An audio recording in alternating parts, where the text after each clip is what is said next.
Hello, everyone. This is Grace. It is January the 7th, 2021, and we are continuing our study on the crucifixion of Christ. Now, there was one thing that I forgot to point out. I did not have the word crucifixion in the list. I thought that I did when we were reviewing the understanding as far as a young lion. The young lion captures the prey is what was said when it used they have pierced my hands and feet. It used the word lion. So I thought I had the word crucifixion in that same definition, but I did not. So let's take a look. To impale on the cross, figuratively to extinguish, subdue passion or selfishness, to crucify. Let's look at the root word. I actually looked this word up. A stake or a post, that is a pole or a cross. Figuratively, exposure to death, that is self-denial, by implication the atonement of cross. So it's another one of those circular reasoned words. Crucify. Yes. Hold on a moment. To impale on the cross. See, that's not necessary. Let's look it up.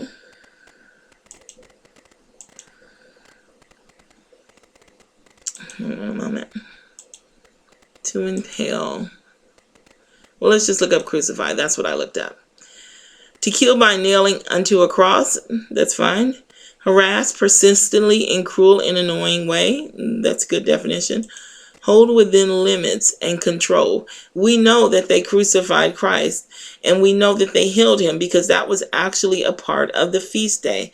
They actually held him as prey for 4 days, completing the prophecy of 3 days and 3 nights, which he gave. He was held. They bound his hands and his feet so that he could not move. That's what was meant by that. Anyway, let's move on to an understanding of what really happened. What really happened is Jesus was hung. And it tells us that in several places. His body shall not remain all night. Oh, this is in Deuteronomy. When this is actually a command. Let's read through it. It's self-explanatory. His body shall not remain all night upon the tree, but thou shalt in any wise. We have to start up here. And if a man have committed a sin worthy of death, and he be put to death, and and thou hang him on a tree, his body shall not remain all night upon the tree, but thou shalt in any wise bury him that day. For he that is hanged is accursed of God, that thou land be not defiled, which the Lord thy God giveth thee for an inheritance. So here the scriptures are.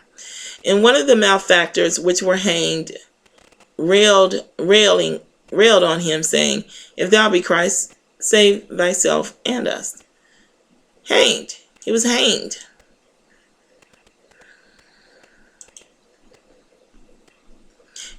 Then Peter and the other apostles answered and said, We ought to obey God rather than men. Hold on a moment. The God of our fathers raised up Jesus, whom ye slew and hanged on a tree. The God of our fathers. And we are witnesses of all things which he did, both in the land of the Jews and in Jerusalem, whom they slew and hanged on a tree. Not nailed to a tree. Now let's just be clear here. You can say he was hanging on a tree, but that's not what it was. We were told he was nailed to a tree. And everywhere we saw it said hanged. And I didn't look up any other word, so let's look up one now. Well, let's read this first. Christ has redeemed us from the curse of the law, being made a curse for us. For it is written, Cursed is everyone that is hanged on a tree. So let's take a look at it.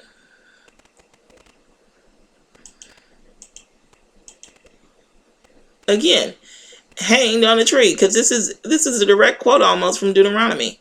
Cursed is everyone that hangeth on a tree. And no one thought he was nailed to a tree when we read Deuteronomy. Did you? I certainly didn't. A prolonged form of a primary verb, to hang.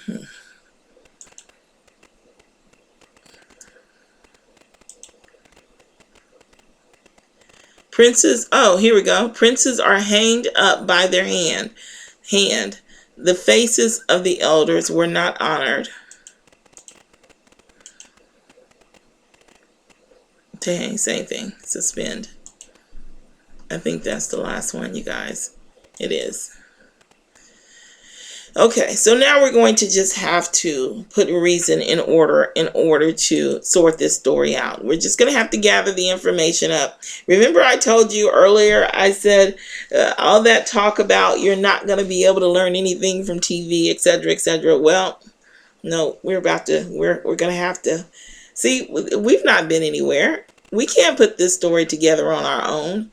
And the only sources that we have to draw from are those sources that we have seen other people live and other people have told us about. And for me, that's pretty much TV. Things that people have shown me on TV. So we're going to go together. And we are going to search our memory banks. I wish I could remember what Sherlock Holmes did, that special thing he said he had where he would go through his memory and look for clues and stuff like that. Well, that's what we're going to do, but I don't remember what his fancy name was for it. The mind something. That's what we're about to do. So it says through the Bible over and over, it says he was hanged, he was crucified, but it also specifically says that he was hanged in regards to the curse of Deuteronomy. So we're going to look through history in our minds at hangings. So the first one, of course, comes to mind are the lynchings. So during a lynching, they would pick a brown-skinned man, get a picnic, have a big Sunday picnic, and tie that man's hands up, bind him. Sometimes they would whip him. Sometimes they would, do things to him. But at the end of the day, they would just end up throwing a rope over a tree and they would hang him by the neck from that tree. That was the lynching. That's the most recent. But before that, there were legal hangings. I just remembered there's actually a hanging in the Bible that I did not investigate with Mordecai. And oh well, we don't need that. We don't need. So before that, there were legal hangings. So they would, and the word just slipped out of my head. What is it? I can't even remember the word. I was just about to say it, and then I got sidetracked with Mordecai and the hanging, and now I can't even remember what it's called. But they would have this whole setup there. And the man would go onto this. How can I not remember that word? I just don't even know what it's called. But he would go up onto this platform and they would bind his hands. Sometimes they would cover his face and they would put the rope around his neck, and the floor would fall out of the bottom of the thing, and the noose around his neck, the man would drop down and be hung that way. So that was the modern hanging. That was the legal one. Now I'm gonna challenge you all here a little bit with your television watching skills, because on television they had what was called the stocks. Now the stocks, if you ever noticed on the stocks, they would have this man or whoever was in if you don't know what a stock is, let me describe it for you. A stock it's a piece of wood, and they would carve out two circles, one on each end, and then one in the middle that was a little bit bigger. It was a half circle. And the man would put his two arms in the smaller circles, and then he would put his neck on the bigger circle in the middle. And then on top of his arms and neck, they would put another piece of wood with three half circles carved out so that he was locked in there. They would lock it up and lock up his hands and his neck, and he could not get out of those stocks. But did you ever notice that there was no chair there for that man? There was no chair there. At the end of the day, that man had a choice. He could stand up all day forever, or eventually pass out, fall down, and die of suffocation. They were hanging those men.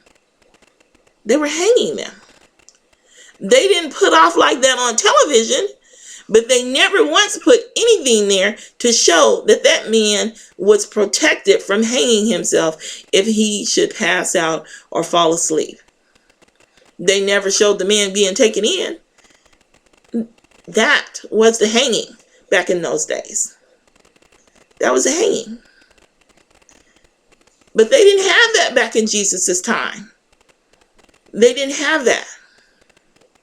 So here is what they did, because we have to make logical sense out of this. They would bind the man. Now, because he had to be bound by his hands and he had to be lifted up on a pole, they had to make sure he didn't get away. So either the ropes that were bound around his hand would cut into his hand, or the chains that he was bound with would cut into the hands of the offender. This was a normal practice for Thomas to be familiar with it, and for him to expect those imprints to be in the hand of the offender. Because not only did they have to hold them up there, being suspended up over the earth, but they had to make sure that the offender didn't get away with chains or whatever. It had to be tight, or it had to be something, maybe the nails in the cuffs or whatever. Maybe they would use metal cuffs, and the nails in the cuff would pierce into the skin and leave an imprint or something like that. I'm not sure. But whatever it was that would bind the hands, it would be on. It would hold them tight enough for them to not break free, and it would kind of leave an imprint in the hands of the offender. That's how Thomas was familiar with the imprint in the hand. So they would bind his hands up. They would bind his hands over his head to the pole. But there were no nails, not in his hand. Then under his feet, which did not necessarily have to be bound. They could have been bound though. I'm not sure. Let's just say they were bound. They would tie up his feet, and they would put a little small platform under his feet, just barely enough for him to stand on. And then they would put a rope around his neck and leave him there to hang.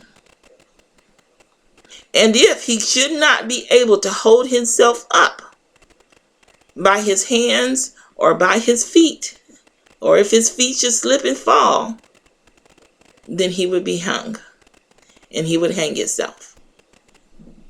And that's what happened to Jesus.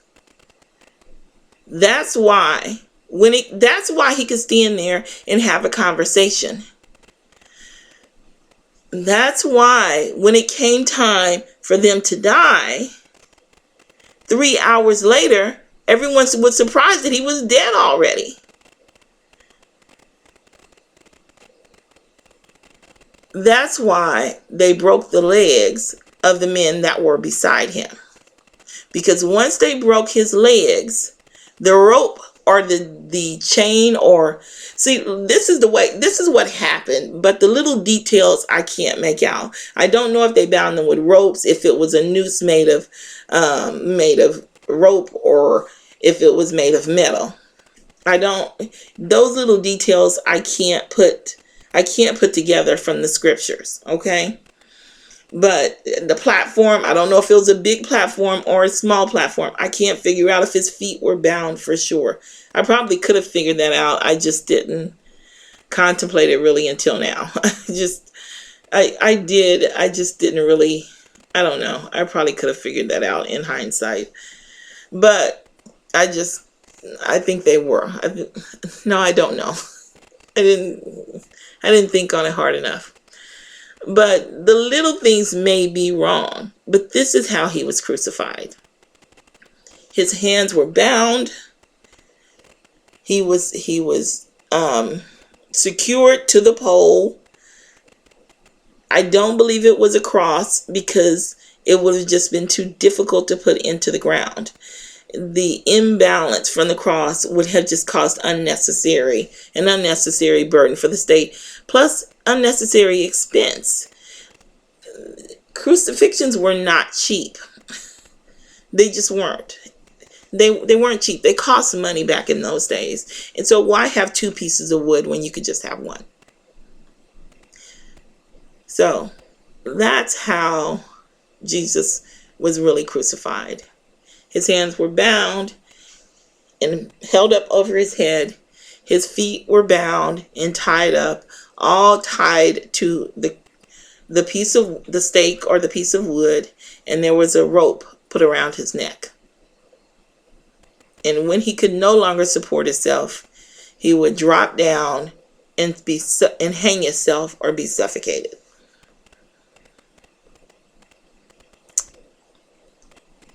That's the truth. That's the truth. Okay, well, I'm going to leave it at that.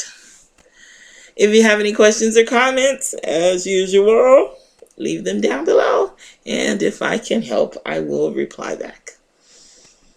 Until next time, bye.